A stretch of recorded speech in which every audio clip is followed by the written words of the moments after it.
Atoll islands in the Pacific are disadvantaged in many ways, not only in size but also in development opportunities. One area atoll islands share similar concern in is the lack of access to reliable and cheaper sources of energy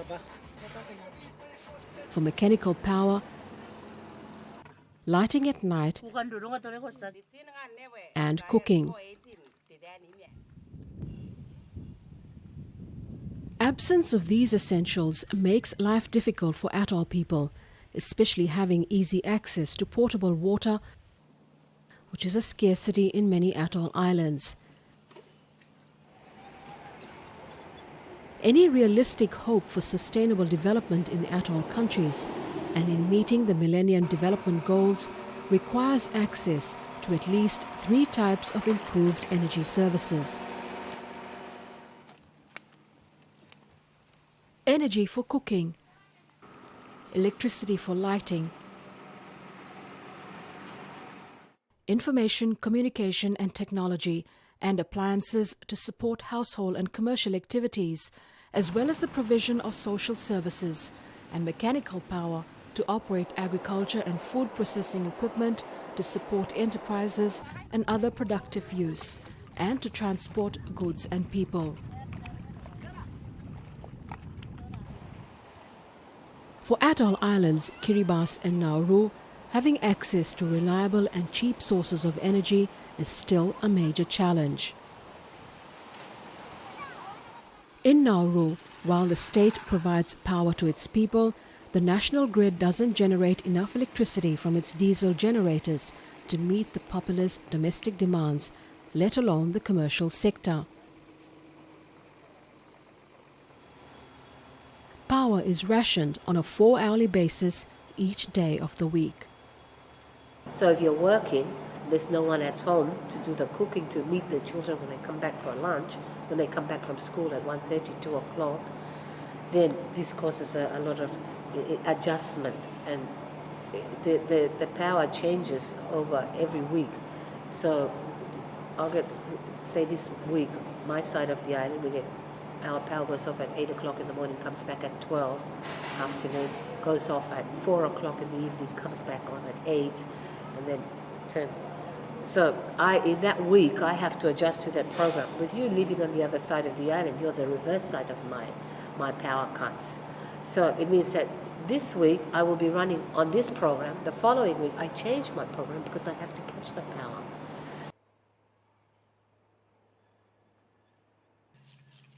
Kiribati, as part of their rural electrification scheme, uses solar energy for outer islands. The island implemented a user-pay system where the population hire solar home systems and pay monthly rental to the supplying company KSEC. So far, more than 2,000 homes have installed the system. Kainaba is a village on the rural side of Tarawa where women play an important role in income-generating activities. With the introduction of solar lighting, women, men and children were able to do additional income-generating activities during the night, such as preparing local food to sell on the main island.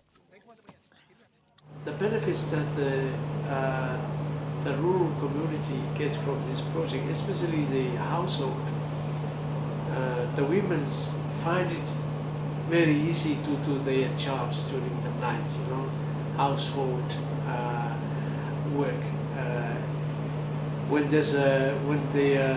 the men came back from fishing, they can have access to lights instantly. It's very convenient for them to salt the fish or cook during the night. Also, they find it very convenient to look after the babies and elders.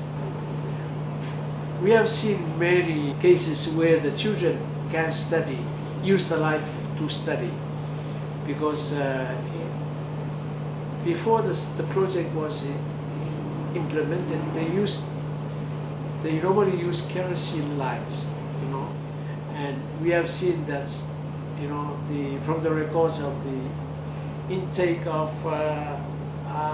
students from the out islands to the secondary school is now very improving.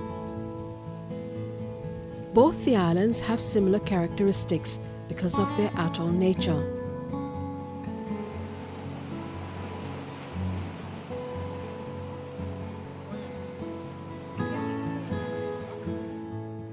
Water is a major issue for them for drinking, household activities, and for agriculture. With limited opportunities available for meeting basic household activities, the rationing of power supply in Nauru make people's life more difficult. Women especially. They're always under pressure to meet their usual chores and responsibilities in the homes, preparing meals for their husbands for work and children for school, and then adjusting to do their cookings early in the morning when the power is on. If the power goes off and then you're not able to access water through the pumps, then the woman has to go and fetch the water somewhere else and carry the heavy buckets of water. Because there's not enough money to go around. This is it compounds with the problem of the energy shortage. So if a mother doesn't have enough money to send her to feed her children properly, and then the power goes off on top of that, it means that some of these women, they go and they cook on the open fire. There's no problem with that, but I think it just makes life difficult for women. While the main island of Kiribati has a national water supply system, it's always insufficient to meet the people's demands. Many times the supply is rationed at 1 hour each day. Having a population of close to 100,000 inhabitants spread over 33 islands, majority of the populace rely on rainwater for drinking, cooking and other essential purposes. Non-governmental organizations established on the island, like the mainstreaming of Rural Development Innovations Program, has been supplementing the government's efforts in helping the people with skills and ways to obtain clean drinking water, proper lighting and improve their standard of living through training and funding to set up small businesses in remote areas. They've been living with these problems in the past centuries, but they need a lot of assistance to get improve or development from our talents, the agriculture and the fish from the sea.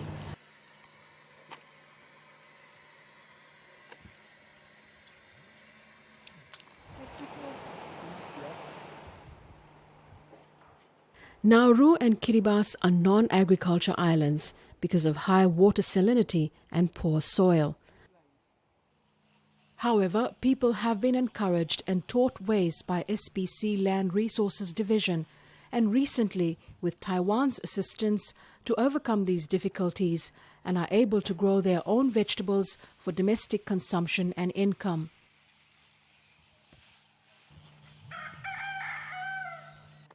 In Nauru, the problem is compounded by ongoing land issues.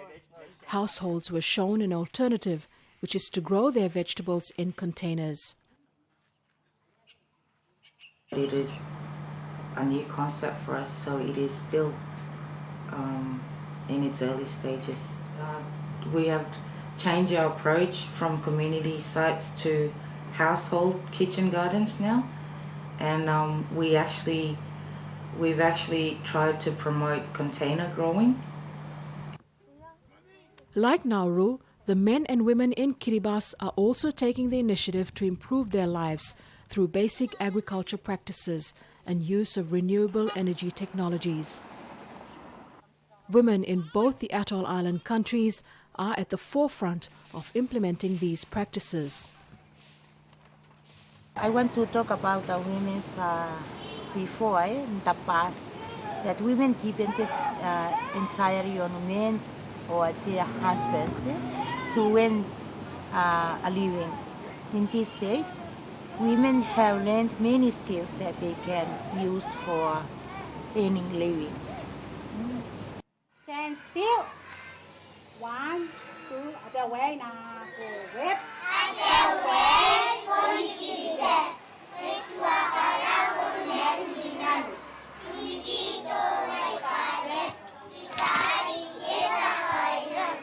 This school, run by the nuns, is already moving ahead with plans to promote the installation of these types of energy systems. Solar cooker, which we found it very helpful. We cook some of our for the children, the meals for the children, for our community here, and for the sisters.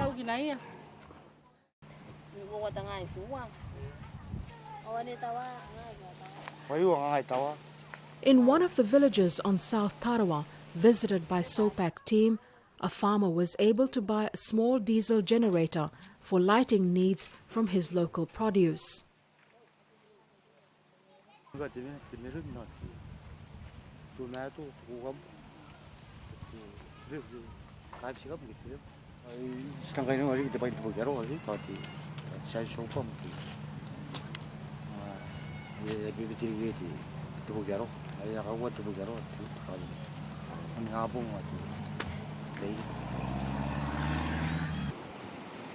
For the two small island nations, every day is a new day and renewed hope. Improving their energy sector is vital for their economic development, as well as strengthening the capacities of the people in all sectors of the economy. Access to other alternatives of renewable energy technologies, such as bioenergy, wind and ocean power, is still a challenge which needs collaborative efforts and resources for both countries.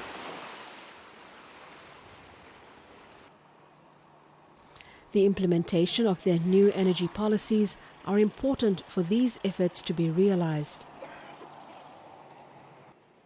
Similar to Kiribati, Nauru's planning office conducted a survey and gathered people's views to develop a national energy policy framework and action plans aimed at improving energy services to the people. Most of the strategies, the policies, and they were molded from those concerns and issues raised by those women. The women really did make some good contributions to the policy, and it really affected the policy in a way that it was more improving the services of the energy to the communities and public in general. And the policy itself provides the platform on which we as a utility performs. It provides a guideline in the direction to our development priorities. And of course it also sets the standards on which performance may be measured against.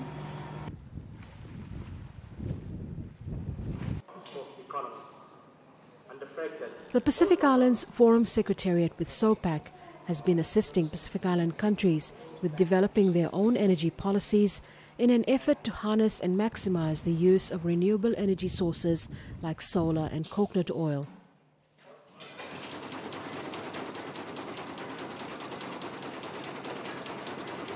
We actually did some trial run with the copper oil as a biofuel.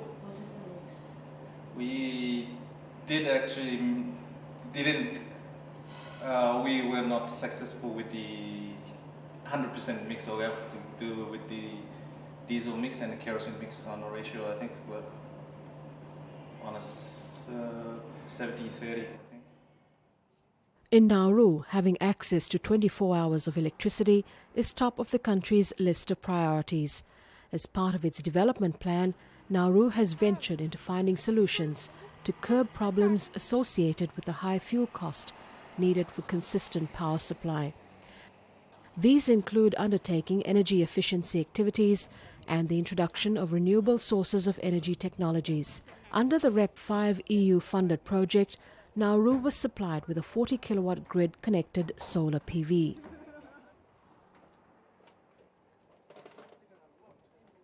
So the panels you see behind me are just one half 40 kilowatt peak array that is a grid-connected solar photovoltaic system here on Nauru College. The other half of the array is there on the north roof. Nauru received this from the European Union under its European Development Fund. And it's expected that this system will save 20,000 liters of fuel per year. It believes that moving away from traditional sources of energy like firewood can enhance the lives of Pacific Islanders. In terms of gender-related issues associated with the energy, I guess it will basically assist especially women to move away from basically undertaking activities like collection of firewood and so forth into other productive areas where they're able to sort of able to free up their time and effort into other productive areas. The Pacific Energy and Gender Network-based activities with support from CTA and SOPAC have provided an enabling environment for gender mainstreaming into the national energy policies. Gender mainstreaming has also been defined by the PEC network, and it's just a means to incorporate processes and stages of policies and strategies, the implications and benefits to men and women as well as children, and also at the same time recognizing the differences to improve their livelihoods and standard of living. In energy project, we have promoted electricity for lighting, but in most cases we forget about energy services that can provide services for access to transport, access to clean water as well as clean fuel. And gender analysis is one of the many tools that can assist energy managers or planners to incorporate the gender aspect into projects in the countries. The two Pacific small islands most affected with the global issues such as climate change need nothing more than attention and help to give its people easier and better life and opportunities.